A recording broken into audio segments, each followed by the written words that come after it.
I'm Chuck Norris, and this is my wife, Gina. We're at our Texas ranch where I researched and wrote my new book, Black Belt Patriotism.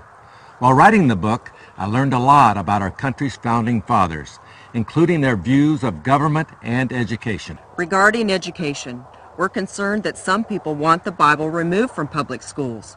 Founding Father Benjamin Rush, a signer of the Declaration of Independence, wrote a tract called A Defense of the Use of the Bible in Schools. We agree with Benjamin Rush, who said the Bible contains more knowledge necessary to man in its present state than any other book in the world.